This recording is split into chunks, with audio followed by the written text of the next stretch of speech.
Sup dudes, it's Dusklp here, and first things first, before we get into this video, a like is super appreciated and be sure to subscribe for more informative and gameplay videos.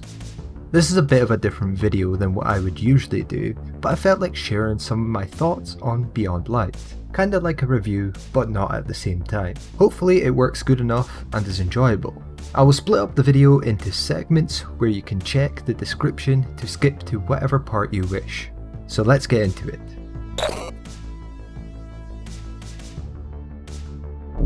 So this is the part of the expansion that is the most important in my opinion, as even the most casual player will experience this. The main missions are great in Beyond Light, however, they are nothing revolutionary. The format is very similar to Forsaken.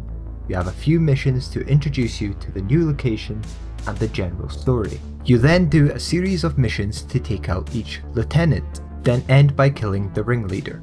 This campaign however feels much more structured and linear than Forsaken, as you do not pick the order you take out the bosses. Each mission in the expansion was enjoyable and the boss fights were each unique and had their own mechanics. I was also able to go from start to finish solo without having to grind for light level, which is a very nice thing. All in all, the main campaign is pretty damn good. There are also plenty of additional quests you have available to do after completing the campaign, giving you plenty of things to do. As expected, there is however a lot of grinding included, but I never felt like it was overly grindy, and the rewards were nice, especially the aspects and fragments for the new Stasis classes. The new locations are also pretty cool, especially the Cosmodrome, as it brings a ton of nostalgic memories.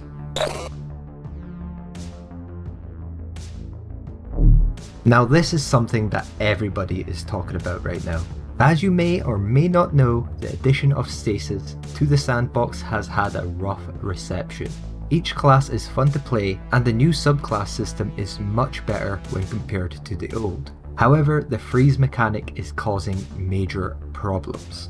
More specifically in PvP, the balance of Crucible is horrible right now, and a lot of people are claiming they are quote-unquote done with the game, even though most of them seem to say this a lot and keep coming back.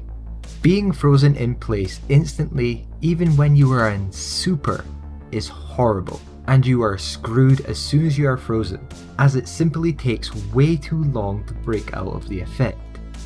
Considering not only are you able to be damaged whilst being frozen, breaking yourself out also causes you damage.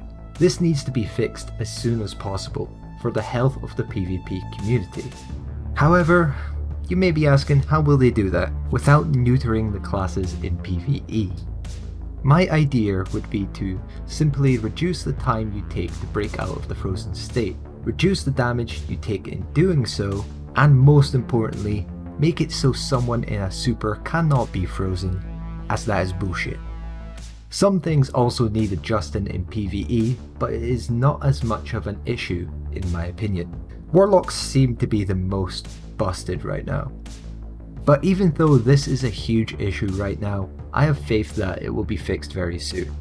All you need to do is look at every time they have introduced a new subclass into Destiny. Rise of Iron, Forsaken, both were busted, and had people up in arms just like they are right now.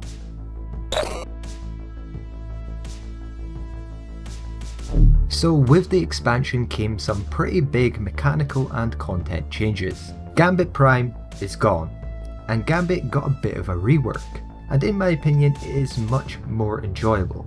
However, I do think that the Prime damage mechanic was much better, and I would like to see that implemented, as it is super easy to melt the boss right now. Of course, the biggest change of them all is the introduction of sunsetting. This has also been a huge talking point. People are mad due to the amount of weapons, armor and content that has been removed when you compare that to the amount they added.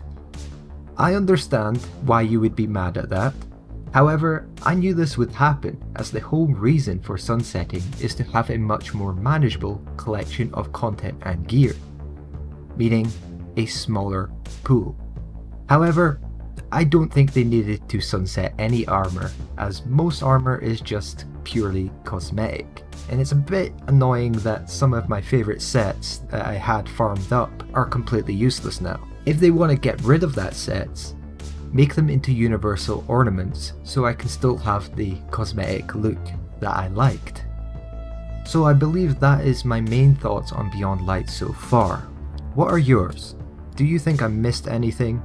Be sure to comment down below and maybe I'll reply and tell you my thoughts, or you can just have a discussion amongst yourselves. If you feel inclined to do so, you can also join my Discord and have a chat there, which will be linked down in the description. Apart from that, that is all for today, and I'll see you guys in the next one.